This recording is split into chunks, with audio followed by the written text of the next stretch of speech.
Thank you very much. Fantastic to be here. I thought that I wouldn't need to start with a reminder of why this is a climate emergency, but a couple of presentations early on made me think I should put that back in. So I chair the Leeds Climate Commission. I also work at Leeds University, and we're working with lots of cities around the UK to develop their climate action plans. So why is it a climate emergency? We know very well that as the world gets warmer, we risk major impacts to our food systems, to our water systems, loss of habitats, biodiversity, more intense and more frequent weather events, and so on and so on. We know that very well. But what really freaks the scientists out is that we may go over some kind of tipping points into the realms of runaway or dangerous climate change, where this stops being in our gift or our control and starts becoming a kind of self-fueling process. At the moment, we're headed towards 5 degrees of warming. That is well into the realms of dangerous climate change. If Paris is adopted and all the countries deliver on their commitments, maybe we'll head towards more like 3 degrees of warming. Big step in the right direction, but nowhere near enough. In Glasgow in November, maybe that will be upgraded. And the ambition was, until recently, to head towards 2 degrees or limit warming to 2 degrees. What's led to this climate emergency in terms of the uplift in youth strikes and Extinction Rebellion and so on is the report 2 years ago now from the IPCC saying that actually these thresholds are more like 1.5 degrees. And what that means practically is that instead of heading for 80% carbon cuts by 2050, we ought to be heading for net zero by much sooner than that. And that changes the politics and changes the scale and the time scale for action really quite radically. And again. Yeah, so what does 1.5 degrees mean? Well, and then on to the next slide. It means radical changes, and we know, maybe you can't see this, but we know that there are these tipping points, and we know that we're almost at them already. So the obvious one is permafrost melting, releasing more methane, but also loss of ice caps to reflect heat back out into space, and replacement of land which absorbs heat instead, of drying, and then forest burning and forest loss. You know, we know all of this stuff. And what I disagree with John Harmon on earlier is that we've known about this for a long time. Well, maybe we've known about it, but we've wasted 30 years not doing much on this. And now when we look at what has to happen at the local level, and this is Leeds figures, we know the global carbon budget that we have to stay within to give ourselves a good chance of avoiding 1.5 degrees and that threshold where we go into the realms of dangerous warming. And we can break that down by population. And for Leeds, what this means is we have a global, our share of the global carbon budget, 42 million tonnes. Currently, we're emitting roughly 4 million tonnes every year. We, as a city, will have used up our share of the global carbon budget within 10 years.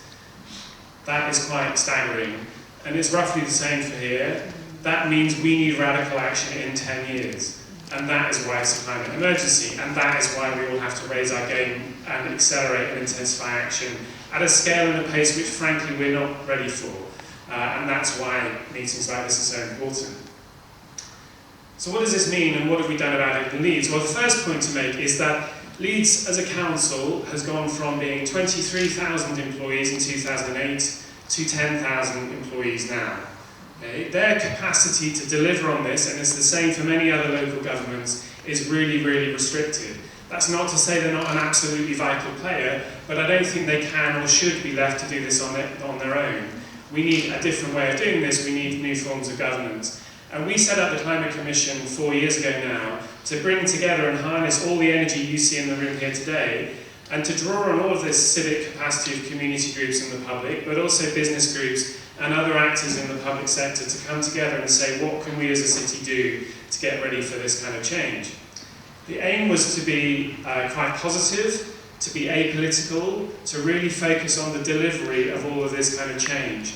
And we have 2 key roles, and if I'm honest, until a year ago the council hadn't vacated this territory, but they weren't that active in this space, despite some people's massive commitment in this area. But in the last year they've kind of come back in because we declared a climate emergency, and we've therefore kind of honed in on what our key contributions are as a commission.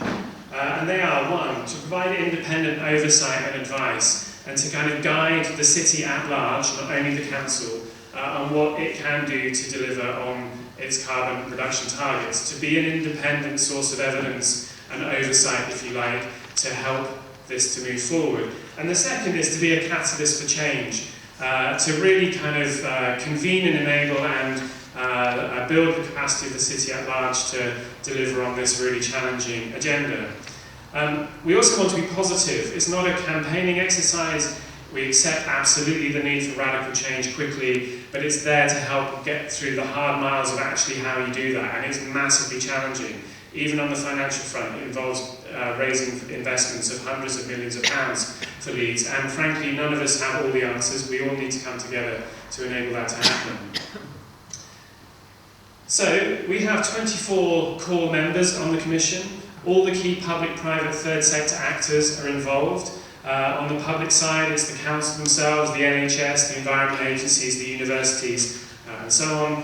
On the private side, it's Yorkshire Water, it's travel companies, it's major developers and house builders, and energy companies, and so on. And on the third sector side, it's faith groups, community groups, pressure groups, civic trust. And the aim is to make this a shared effort, a collective challenge that we all need to rise to. And that's not something that's happened thus far. I think people too often are still relying on local government to do all of this for them, and like I said, maybe that's effective sometimes, but often we need to do more than that and help local government to do this rather than just leaving it to them. One of our aims was to be positive. This is a massive challenge, and people assume that there's not much happening. Actually, they're wrong. There's tons happening. And one of our goals was to celebrate all the success stories that are already going on and say, these people are doing it, why can't you? And to bring those together. And actually there's a massive spirit of sharing and cooperation in the city. It's not a competitive issue, it's one where everybody wants to see action happening. And to kind of celebrate the success stories, and there's a growing list of these all the time. And you've got some great examples here in Kirklees. It really helps to kind of change the tone of this and change it from being an overwhelming threat, and there's a real risk of like being rabbits in the headlights, into an opportunity to make our city better and to deliver on all sorts of other social and economic priorities at the same time. And we can think of, fuel poverty and public health, and inclusion and equity as being one of those. You might think about job creation and economic stimulus as being another, or congestion reduction and air pollution improvements as being another. There are loads of good reasons why we should be doing this anyway, and climate change kind of taps into, but needs to get into all of those other areas. We can't deal with this if you just leave it to the environment people. It needs to be in the middle of housing, of economic development, of transport, of urban regeneration, and so on and so on. So that kind of mainstreaming of this is so much easier when it's a positive opportunity rather than, a kind of opportunity to bash people over the head, and that naturally makes them a bit defensive at times. So, just quickly, one of the things the Commission did a year ago now was to write a net zero roadmap for Leeds. And this gave the city confidence to declare the climate emergency, but then turns this overwhelming problem into a series of deliverable projects and programmes that we can actually focus on getting on with. When we look at what's happened, we've, in the last 30 years in Leeds, seen our carbon footprint nearly half. So that's fantastic, but that happened by accident, not design, let's be honest about it. Roughly half of that happened because of decarbonisation of electricity. The other half happened because of deindustrialisation, because of gradual improvements in boiler efficiency or car efficiency and so on. So that's good news, let's celebrate that, but we've got to replicate that in the next 10 years, roughly what we did by accident in the last 30 years, and that gives us a sense of how quickly to scale up. And when we look forward to where we think the city will be by 2050, even with ongoing decarbonisation of electricity, with some economic growth, with some population growth, with ongoing improvements in cars and buildings and so on, we think that we will only get to 56% down on our 1990 levels. That's a long way short of where we need to be. When we take our city share of the global carbon budget and divide it up, that's the line we ought to be on instead, that dotted line. In other words, we need to radically accelerate and intensify our efforts in this kind of area. Now, sorry this graph's a bit complicated because it came up earlier. One of the things we did as a commission was to publish a paper on Leeds Bradford Airport. So Leeds Bradford Airport is in the territory of Leeds. should Leeds as a city assume responsibility for all its emissions? Actually, only less than 20% of the flights taken through Leeds Bradford Airport are by residents of Leeds. So there is an argument to say we should share that responsibility across Yorkshire and Humber, where 90% of the passengers come from.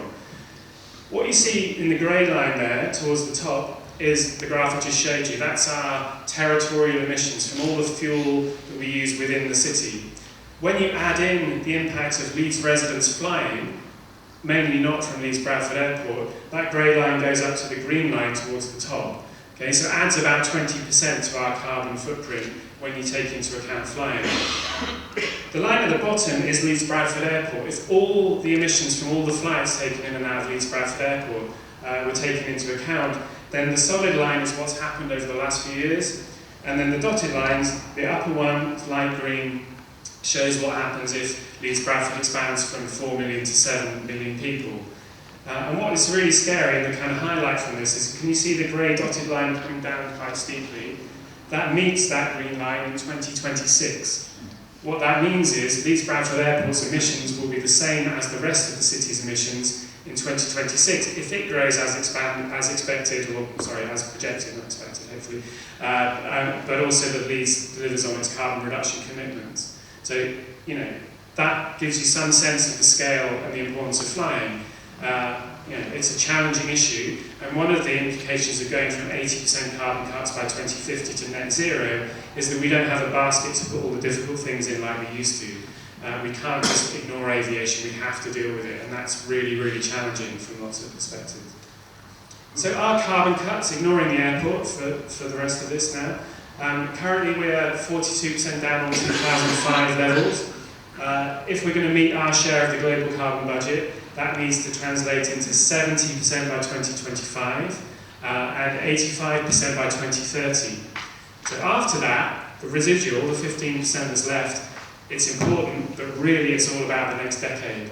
So what are we going to do this year, 2020, 1/10 of the time we have to do this to deliver on all of those ambitious carbon cuts?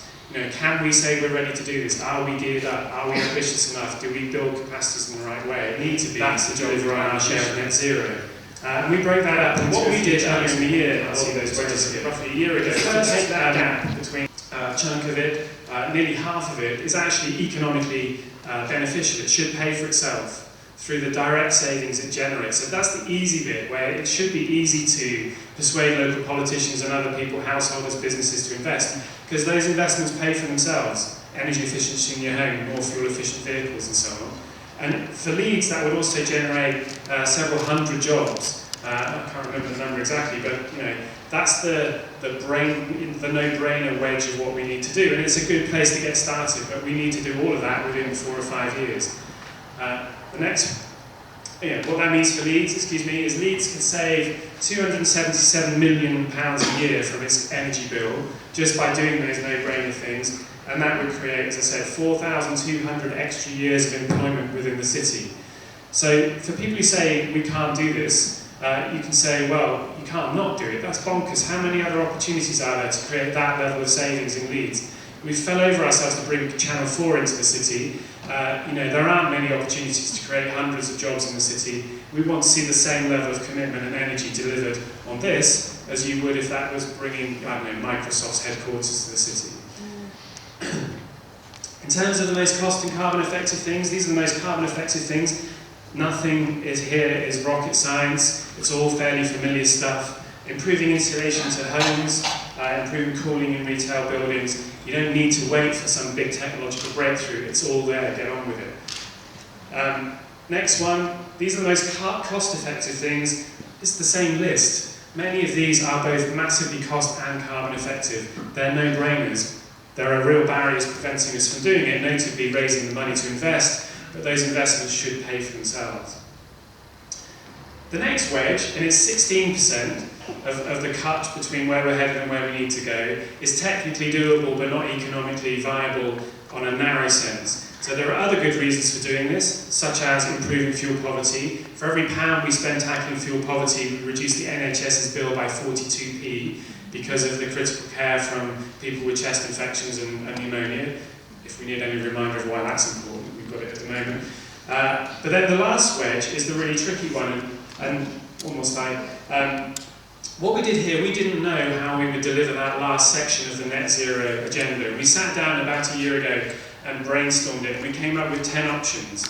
And I won't go through all of them, but we then went away and analysed the kind of carbon cuts that each of those options would deliver. And surprise, surprise, they actually can deliver net zero. So here, the first one on that list is H21, the proposal to switch natural gas heating to hydrogen, with hydrogen being attached to CCS, would deliver a chunk. And then the top 10 energy consumers. So we've been working with the big energy consumers across the city to say, well, will you match the city's commitment? To date, 6 of the 10 have, including Yorkshire Water, the 2 universities and others.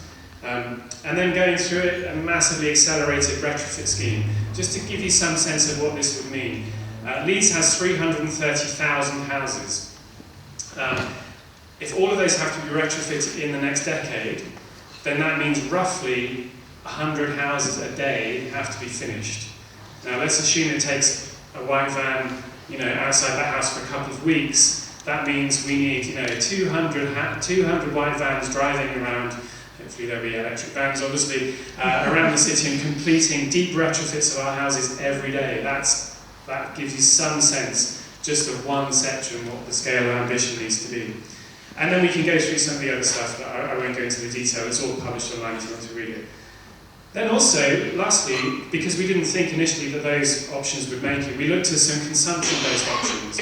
So what happens if meat and dairy consumption tumbles in the city, for example? This is happening anyway. There's a massive switch towards eating less meat and dairy. So if we consumed a third less meat and dairy by 2030, that would lead to a 4% carbon cut. If we invested much less in concrete and steel and much more in wood and green infrastructure, then that would deliver about the same. And if we slashed our food waste, which is now a national commitment anyway, then that would also deliver. So we can over-deliver on the net zero plan. And the point of this is to give the local authority confidence that this is doable, and, as I've said, to break down this kind of overwhelming challenge into a series of projects and programs to make this actually deliverable. So, people can't be overwhelmed, can't be caught in the headlights. We need to get on with this, and hopefully a plan like this helps. I think we are committed to doing a summary roadmap of this for Kirklees as well, which we're more than happy to. But I don't think it will look that different from this. So what else have we done? Just quickly, and then I'll finish. Aviation, the big issue at the moment, massively controversial. As a commission, I think we can say things that the local authority can't. So we can say, here's the evidence base, this is actually what it means. If you go ahead with this, then it makes the rest of the carbon plan really, really, really hard to deliver. And that kind of extra scrutiny that comes with that maybe will change the decision. We've had a citizens' jury, really, really inspiring. 25 key people from across the city, representative of the city by age, by gender, by ethnicity, by income, by attitudes to climate change. They spent 30 hours deliberating on climate change, came back with a really powerful set of recommendations. If you haven't seen the website and seen their film of it, then go and have a look. It's really, really inspiring and really important to hear from all sectors of the city and the community what they think when they've had a chance to really look in depth at the evidence. And what they came back with was a really challenging and ambitious set of recommendations. But what they've also done is give the city like a social license. One of our concerns here is that not everybody's up for this, and we need to take people with us. Look at the Gilets Jaunes movement in France. How do you win people over, include them in the process, speak for them? Crucially, and we in Yorkshire know about this all too well, we know what a brutal energy transition feels like from the 80s and coal. We don't want this to be done to us, we want this to be done by us and for us, and that means engaging with the public and listening to people, even if they don't agree with all us climate greens, right? Not quite, actually, one back. Also, big Leeds Climate Conversation. The City Council and the Commission went to 80 events over the summer, big survey, 8,000 people completed it, saying what kind of low carbon transition do you want? That's really important to guide us as we move forward. We also had a State of the City event last month with youth climate strikes represented, giving really inspiring speeches to say, okay, what does this mean? How do we integrate this into our vision of a future city? At the moment, we're also immersed in doing what we're calling a Climate Action Readiness Index. So we're looking at all the sectors of the city and saying, how ready are we to act in these areas? And where are we ready to go now? In which case, why aren't we acting now? And where have we got, we're using a traffic lights-based system. So it's got 5 traffic lights. Where we've got 1 orange light, how can we turn that orange light into a green light so that we're ready to go in a year's time? And the aim of that is to feed into an investment prospectus. Now that sounds all kind of wanky and big business, but actually my hope is that it's very kind of community-led, and Leeds is about to issue a green bond, I think, where local people can buy into a bond to put solar PV on leisure centre roofs. The council will get a saving which it will put back into its education budget, and local people get to invest in the swimming pool they swim in and meet the job they help to create. That, for me, is really inspiring. Leeds residents have £2 billion sat in their ISAs. If we can access a chunk of that to put into local investment in low carbon projects, we can raise a lot of the money locally, cheaper, with all of that community benefit, instead of going to banks and institutional investors. That's really exciting. At the moment then, we're also supporting a raft of other towns, and fantastic that Kirklees is going to join us as one of the founder members of this wider network. So at the moment we're working with Belfast, with Edinburgh, with Surrey, with Croydon, and others in this area are coming through too. So wouldn't it be fantastic to be able to share our resources across Kirklees and Leeds, and hopefully others in the West Yorkshire or Yorkshire area too. So we can each prioritise a particular area and then learn lessons from each other as we move forward.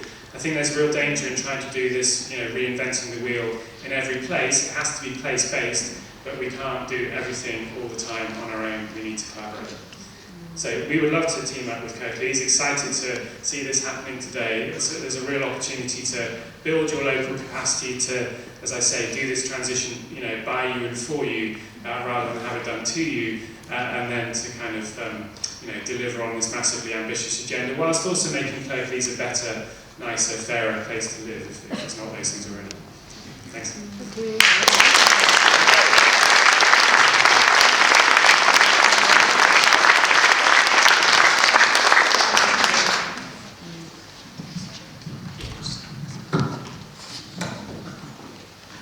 Should know how to use this thing by now. Thank you very much, Andy. That, for me, is really inspiring. Our council have committed to Kirklees Climate Commission. We know that. Councillor Pandel said that they are well on with it, which is interesting because I wonder how many people have actually been engaged with the stakeholders in this process. So one of the things we want to do now is open this up to discussion and also for questions, particularly for Andy, who is here.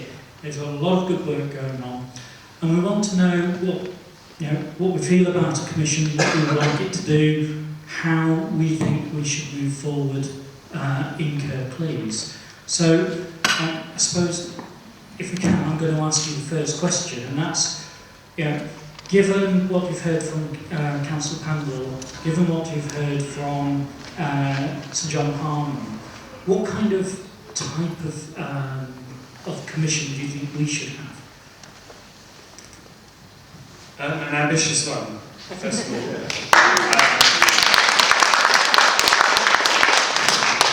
I think, the Commission sits alongside the Council and is a critical friend to the Council, and helps to kind of extend their reach and their capacity to do things which maybe they couldn't do on their own.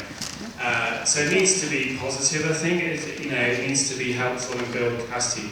I think one of our key concerns in Leeds has been to make sure that it actually does some good and is a value, creates value, adds value in the city. So it can't just be a talking shop. It has to have a tangible kind of impact on delivering things. And there are various ways it can do that. But reaching into the community or into the business community and mobilising people that aren't already mobilised, or giving them the confidence to act and celebrating them when they do well, I think all of that's really important.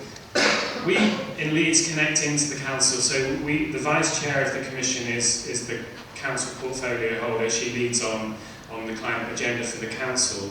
And we report back to them on a yearly basis in the same way that the National Committee on Climate Change do into Parliament. So we're there to say to the city, look, you've done well to this extent, but we're way short of delivering on the level of change we need to in this, the 1/10 of the time we've got to do this. Crucially, these are the practical things we need to do to build our capacity so next year we're better. So I would say, sit alongside the council, be a friend to the council, help them. Austerity is, no wonder people in local government feel battered and bruised and exhausted at times. But be positive and help them and the city at large to do more. But also don't focus on the council only. It's about the whole area, not just about the council. Excellent. You hang on to that one. We have some roving mics. And if we'd like to ask questions, now's a good time to do it. Has anyone got a particular question? Chaz, could you speak into the mic so everyone can hear, please? Is it turned on? I don't know. Yes. My question is really about the fact that the combined authority, West Yorkshire Combined Authority, handles an awful lot of the investment that goes on around here. So, could you just address how much you've been able, with your commission, to put the spotlight on them? And could I just ask as a supplementary, in my presentation, I wanted to see bus use and cycle use really ramped up. In your presentation, you talked about things like investing in hybrids and electric vehicles. Is it possible for us to sort of actually look at things that are not happening at the moment, but which with a modest investment could really change the nature of bus and cycling within Leeds and within West Yorkshire? Yeah, so I mean, a big part of what we've done, and I've been working on this for ages, without being at all pejorative, lots of people have pet projects and things they would like to see happen. All fantastic, but what we don't have is a kind of overview of the whole landscape that tells us just what kind of contribution they could make, where they would sit in a league table of the most cost or carbon effective things to do. And so I think having an area-wide plan with everything you can think of in the list of stuff you could be doing and understanding what kind of contribution it could make, that's really important. To give you one example of that, Leeds Bradford Airport, when we did the analysis for that, we looked at the contribution tree planting could make after you've had frequent flyer taxes and banning flights to places you get to by rail and a raft of other things. What we found was you would need to plant 350 million trees in the next 10 years to offset growth of Leeds Bradford Airport. So that evidence base helps us to say, okay, tree planting is really important and it has loads of other benefits and people love it, but maybe you can't rely on it to offset the impact of something on that kind of scale. So I would say, yes, it is possible, and hopefully we've done it. And in Leeds, there's an open access evidence base that says what impact cycling could make. Maybe we can be more ambitious, maybe we can do it quicker, but it's important to kind of bring it all together and build a consensus around where that sits in the bigger scheme of things. On Wicker, West Yorkshire Combined Authority, yeah, of course we talked to them, of course we have. When we set up the Climate Commission, we talked about whether to do it for the city of Leeds or for a wider area, and we decided to focus on Leeds because it's complicated enough, without wading into all the politics of Wicker. So I'm aware of the stuff they're doing. Yeah, I don't quite know how ambitious they're able to be. I think at times there are bits of Wicker that are dead set on airport expansion, other bits which are committed to carbon reduction. It's complicated for them to do things, and actually an independent climate commission for the region, for Yorkshire for example, maybe can say things that at times people in Wicker can't say, like, that's massively contradictory and we're not sure you can square that circle. Yeah. Another question. Matthew at the back. Has anyone tried linking? Okay. Do you know if anyone has tried linking? No. Not on? Has anyone tried linking the investment prospectus to the pension funds fossil fuel divestment? Yes. So when Bristol published a thing actually called LEAP, which I'm actually acronym today as well, Local Environmental Action Prospectus 2 years ago, we wrote the low carbon plan for Bristol 4 or 5 years ago. they had 150 large-scale institutional investors contact them to say we want to invest in these kind of programs. Their problem was that what they included in the prospectus wasn't kind of investor ready.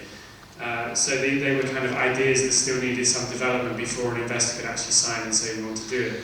And as a result, I'm not sure how much investment they've raised. So what we're planning on doing for Leeds and Belfast and Edinburgh later in the year is to publish that prospectus, but with a kind of, like I said about the readiness index, with a kind of, these are the ones which are ready to go now, and these are the ones where we need investment next year, and if you're interested, we can build the capacity to get them ready to go. So I think that, one of the adages we hear a lot is that there's no shortage of large-scale funds. There's a shortage of projects. We hear that from investors a lot. On the other hand, we hear from people on the ground, there's no shortage of projects, there's a shortage of investment. One of our roles as a commission is to kind of, get those two together in a room and unblock that kind of process so the investment can actually flow.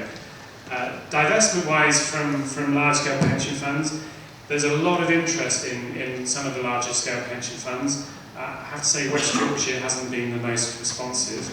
I think they're a little bit sceptical about this kind of area, if I'm honest. It may just be down to one or two people.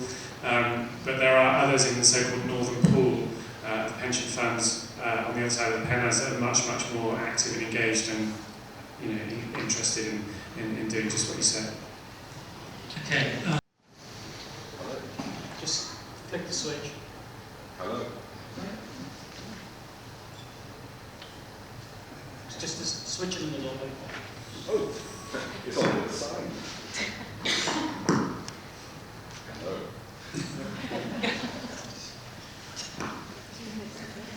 Hello. If you want to just say it now, I'll... So, I think the biggest challenge for a Kirklees Climate Commission is working with the council. Will be dealing with traditional politicians who feel that they could lose an element of power. It's about control, and so I'd be interested in your view about that, seeing how you actually deal with politicians who somehow think we're the elected ones, we're the ones in control here, and how you actually deal with some of those issues. We're going to have those issues. We're going to have those issues. We had a great example of that in Leeds when we decided to run a citizens' jury. We did that as a commission, and initially the council, not everybody by any means, but some members of the council were quite sceptical about that, some councillors. I think they felt that they represent the public, and I don't mean to be rude, this might come out the wrong way. Why do the public need to speak for themselves when we're already speaking for them? Well, exactly, yeah. And afterwards, I think we've won them over massively. I think the power of hearing from the broader public, not just the kind of engaged greenies who we hear from all the time, but also from ethnic communities and poorer areas of the city and so on and so on. And also the citizens' jury enabled them to speak for themselves directly without going through anybody else, not us, not the politicians, no one. And that gave a really, really powerful, compelling message. And what's happened now in Leeds is now looking to commission another citizens' jury on transport. I think the question will be something like, how does Leeds be a city where you don't need to use a car? And I think, over time the culture has changed and the councillors have become more, brought in and more aware of the benefits of, the citizens' jury deliberated for 30 hours, and there aren't many conversations on the doorstep during an election campaign that are going to last that long, I guess. So it's a level of engagement and kind of authenticity for the community to speak in a different way. There's a level of trust that has to be built up, and that emerges over time when they realise that this is hence the point about being positive and about building capacity and not being there to bash people, but to be there to help them along, and accept that there are tricky things to be done sometimes. We've also run a number of climate awareness and carbon literacy sessions for our councillors and for staff in the city council. The level of buy-in to those is quite incredible. maybe you've done that already here in Kirklees, but it's really important for councillors to be given the reassurance. And I think having a commission which is the city-wide, that isn't only about relying on the council, because as I said, their capacities are limited and they can't do everything. And I'm sure people are justifiably wary of taking on more than they can deliver. And the commission is there to help with that, I think, rather than to, as I've said, to kind of bash people for stuff they can't do. Yeah, and just to follow through on that, one of the things that we in Kirklees Climate Emergency Group have been thinking about is how we engage with councillors to understand what this is all about. Maybe do a similar event to this, but specifically for councillors and officers, just to open up their minds to how this works. I think, interesting point, the citizens' jury. We know that these things aren't cheap. So can you give us an idea of what we need in terms of finance to do this? The one in Leeds costs £35,000. The reason it's so expensive is that the sample of the public, we had to employ a professional facilitator, professional recruitment company to do leaflet drops. I think we dropped 2,500 leaflets across the city, and then really carefully built the panel of 25 people who were on there so that it was reflective of the city at large. 9 sessions of 3 hours each, so that we could get input from people who couldn't come otherwise. They were given gift vouchers to attend. Single mums were given childcare support to enable them to participate. Otherwise it wouldn't have been a representative sample. Also, it was professionally facilitated. Although we set it up and paid for it, we were kept at arm's length from the process, so it wasn't kind of captured by us or any other kind of community, and the outputs were seen as kind of legitimate and authentic rather than, well, you would say that, wouldn't you? So yeah, it's not a minor endeavour, and that's for 25 people rather than 100 and whatever it is on the National Climate Assembly at the moment. So yeah. We've got another question. How about Sue over the back? Just microphone, if you can, please. Hello. You talk about the council a lot, but on your first slide you had pictures of a lot of businesses, if I understand, and that's surely where the huge amount of resources, funds, investment and all that other thing, and how are you working with them to decarbonise their business and Yeah, it's a good question. So, the Chamber of Commerce are on the commission, representing smaller businesses, and then many of the larger businesses are also directly on the commission too. We've built some trust amongst us, which is really important. And we've done a few things. So one is, I mentioned the 10 largest energy users in the city. So we've got a top 10 energy users and hence carbon emitters group to work together to help all of them to sign up to similar levels of ambition and then to deliver on it. We're not quite there yet, but that's emerging. We also ran a project development and finance initiative for SMEs last year, where we helped them to turn their ideas into a business case that could be presented to potential investors to actually get funding. Actually, that was really hard work, and we really hoped it would work better. But despite there being free money available, it was really hard to recruit businesses to get involved. There are other things we can do. There is talk of having a business jury rather than a citizens jury to look at the same kind of things. That may happen. It's not definite by any means yet.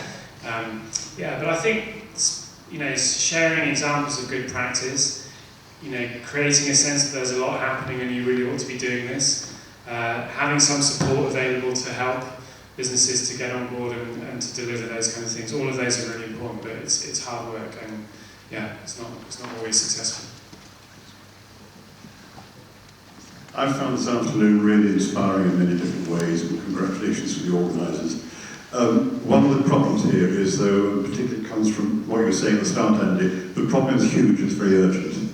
The other side of it is, though, that although we're mainly talking about politics, economics and psychology, technology is changing for the better. One of our sons is a renewable energy engineer, so I'm getting this from him in particular. 2 examples. One is we have one of the country's earliest wind farms at Royd Moor, about 10 miles south of here. The turbines are 0.5 megawatt. The ones alongside it are 2.5 megawatt and only twice the size. You now get 10 megawatt turbines being put up offshore, which are hugely more efficient. Or household PV. 9 years ago, it would have cost you £11,500 to install a 4 kilowatt array on your roof. Now it's $5,250 because of huge improvements there. So I think there's a lot happening on the technology side. On the personal side, you mentioned a couple of the things that you can do almost yourself, and it rolls around things like draft exclusion and loft insulation. There is actually a third, which is an interesting one, sort of DI&T. This afternoon, we as a group in this hall have generated about 15 kilowatt hours of surplus heat. Each of our bodies produces about 60 watts. And the point about this is, if you actually wear thermals from November to March, you save a heck of a lot of energy and you can turn your central heating down quite a lot. Believe me, it does actually work. Okay?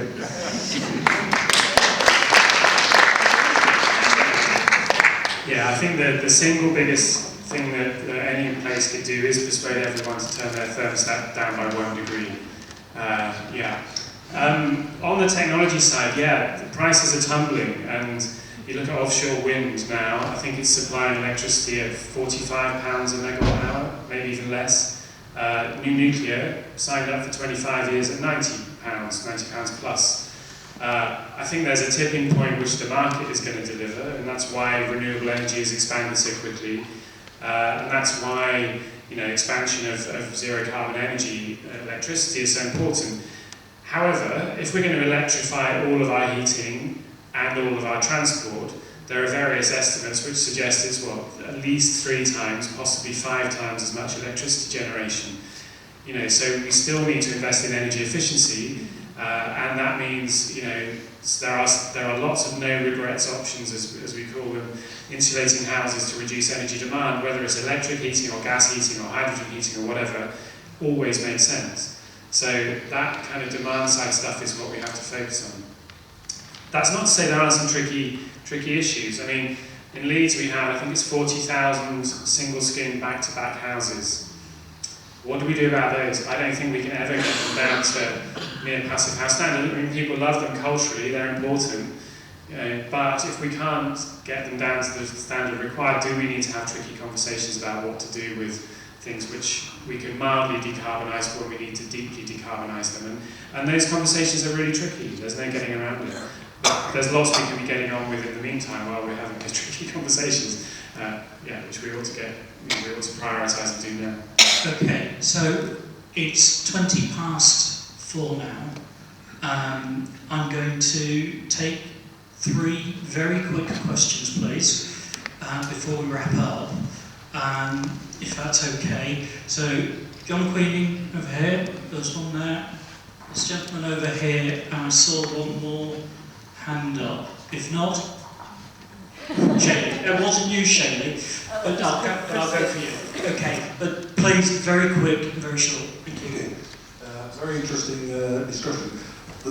What I'd like to say though is that let's say 75% of the carbon savings necessary to get down to zero energy, probably in energy and transport, both of which are going to require some significant changes in terms of significant costs.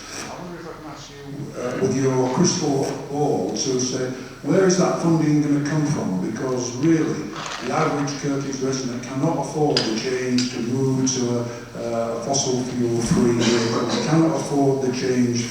Okay. Sorry, John. So what message do we give to activists to be able to tell the public where is that money going to come from? Because that is the real elephant in the room question at the moment, I think. Before you answer, shall we just take the questions and then do the 3 in one go? So, gentleman here. Yes, one thing I'd suggest is everybody reads Kirklees Climate Emergency Declaration report, 218 pages. I think it's a complete greenwash, and we should oppose it at every opportunity. But it seems to me that this is fine what you're saying, but it depends on it all working. And Kirklees' own figures in their report on insulation show that it doesn't work. It's 90%, I think, improved efficiency. The performance gap is 40%, and that's based on best practice. In fact, talking to builders, it's far, far higher. But it seems to me you're avoiding the real question. I'm an old hippie. 50 years ago I decided never to drive a car because of the effect on the environment. We're still talking about it. When do you actually say to people you've got to change their lifestyle? Thank you. Okay, Shaylee. Just very quickly, please.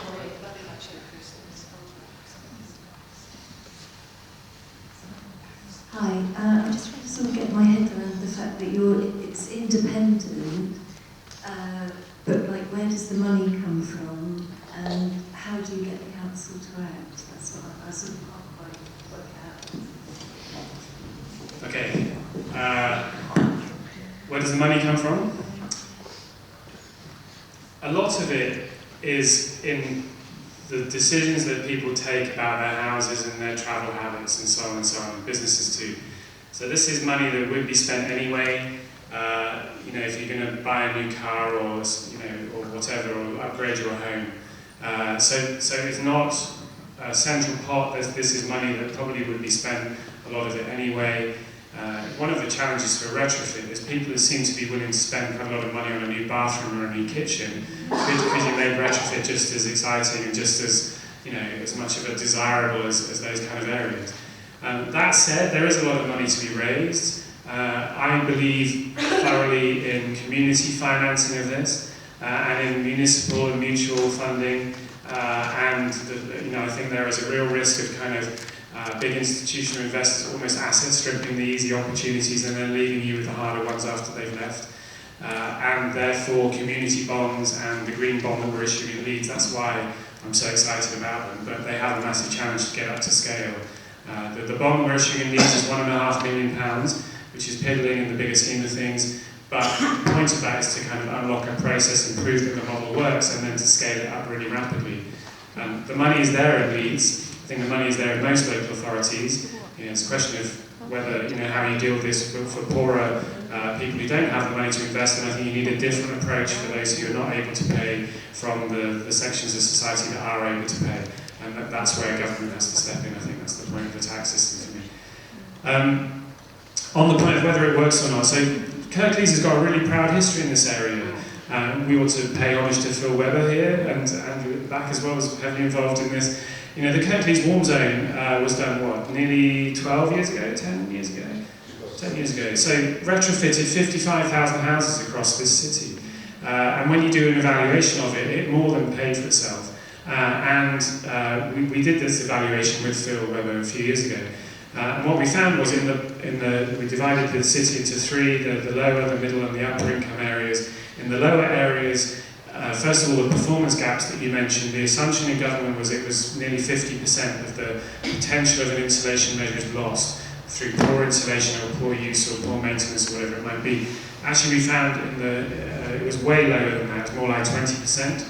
And for poorer areas, it was very effective in tackling fuel poverty. In middle and upper income areas, all of the benefit of that was translated into reduced energy consumption rather than into people just leaving the house, the heating on all day while they were out at work or those kind of things.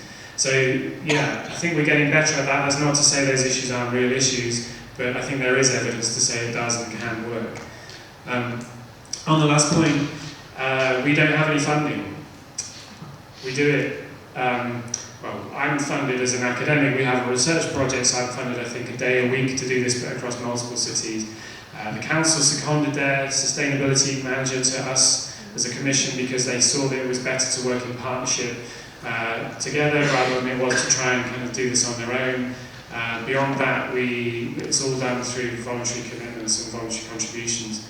And I think people are really willing to get involved and give their time as long as they see it's going to make a difference. If it's a talking shop, they won't. So the challenge back on us and me as chair is to say, well, how do we prove that we add value to this? And that's what keeps people coming back. And we asked our members recently, are you happy with what we're asking? And they said, no, you should be asking a lot more of us. We want you to be more ambitious and we're happy to contribute as long as you are. So yeah, it's not to say it's easy, it takes a lot of time and energy, but it is possible on a shoestring. I'd like to say thank you to Andy.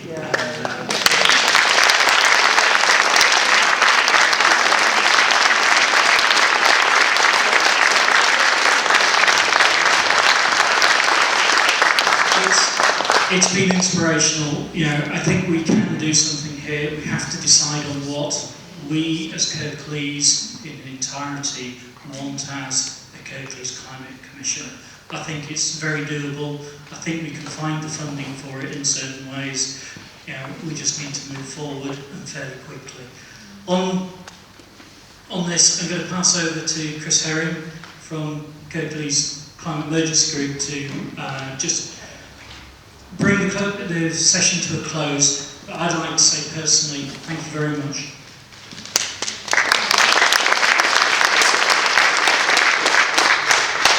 I'm not sure I can. I should have learnt that by now.